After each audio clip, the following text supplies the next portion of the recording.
What up, it's your main man, Jnko. The Mandalorian Season 2, Episode 4, Black Dude Explains.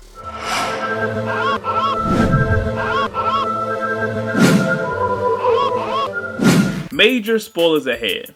The Razor Crest is still messed up from the last couple of episodes. He has this scene in the beginning where he's trying to get Baby Yoda to plug in this wire, and it's really cute. It's a cute and funny scene that resembles a cute and funny scene that was in Guardians of the Galaxy Volume 2 between Rocket Raccoon and Baby Groot. So Disney be trying to get us with these little cute characters. But it's working. So they come up with a plan to go visit their old friends Greef Karga and Cara Dune to see if they can help them fix it. And they're played by Carl Weathers and Jnko36. You remember them from the first season. And here's a little fun fact for you. This episode was directed by Carl Weathers. I was like, man, look at Carl. I didn't even know Mr. Weathers was directing like that. So last season, Navarro wasn't in a really good place, but because of what they did and the Empire being gone, it's in a better place. People walking around. They got a little market. It's like a little space Whole Foods. So they in the town. You see a memorial statue of IG-11 because he sacrificed himself in the last season. They drop Baby Yoda off. They go to Greef Karga's office. Mando sees Mythrol. Mando put him in Carbonite last season for a bounty. And he says he still can't see out of one eye. And that's a reference to Han Solo in The Return of the Jedi. So they're in his office, having a really good time.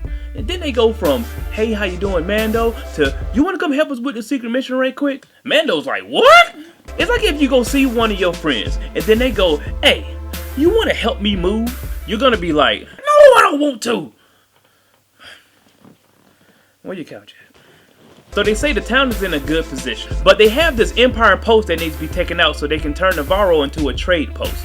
So they out in space and they trying to get to that bag. At first, Mando is hesitant, but then he like, let go. He know he gotta help his friends. It's a really cool scene of combining of a group and planning of a mission. The plan is this. For some odd reason, this Empire base is on a lava pit. I don't know, the real estate must have been cheap. I'm guessing the Empire was probably trying to save some money. They probably had budget cuts. So they're gonna break in, sneak to the system, overload it, and blow the whole place up. So they get in, sneak to the system, move a couple of knobs, this overloads it, and it's set to blow. Now they're trying to get out. They go to one room and they get into a little laser battle with some dudes, and they realize it's actually a lab, and those guys were scientists. You remember Star Wars Episode 2, The Attack of the Clones, where they had those tall aliens that was on that water planet? They were doing all that scientific stuff?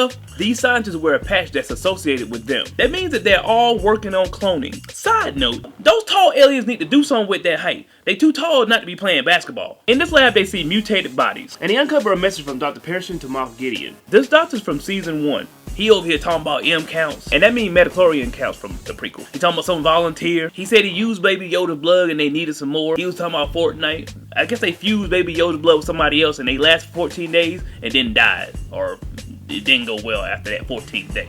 I thought it was saying somebody was playing Fortnite. I was like, man, my kids play that all the time. From this scene, our heroes finally find out why they want the child and that Moff Gideon is still alive. So they separate. Mando got a rocket pack, so he's headed back out to get the Baby Yoda and get out of there. And the rest of the crew head back to the whip. This starts an action sequence that starts a chase sequence. They get in a shootout in a Texas Marauder. They get chased by troopers on speeders. The third act has the most elements of Star Wars lore. From the lines that the troopers say to the troopers getting shot. They were shooting cannons and they had the similar target screen. Speeding in the canyon, TIE fighters coming down at them. A lot of elements from A New Hope were all over this action. So they riding in the whip and the TIE fighters are coming down after them. Mando swoops down, saves the day, and takes them out. But he says he needs to get out before Moff Gideon comes looking for them. But what he doesn't know is that one of the guys that worked on his ship put a tracker right on the Razor Crest. Now the Empire gonna track him.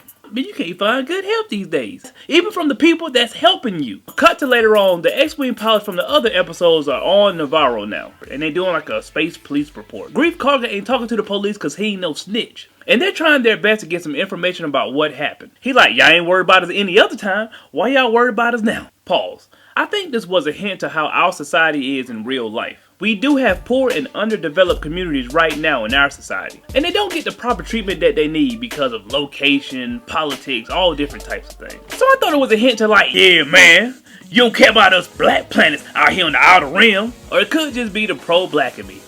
I don't know. Really fun episode, directed by Carl Weathers. The third act was totally action-packed. Story was really non-existent, but I liked it. The Mandalorian Season 2, Episode 4. So what did you think about the episode? Did you like it? Did you hate it? Did you get those things? Subscribe and comment below, and I'd love to hear from you and get back to you. And if you like this video, click that like button. Alright, y'all, I'm your main man, Jnko. Peace up, 8 town down, South cat to the side, and he is looking at you. Black Dude Explains.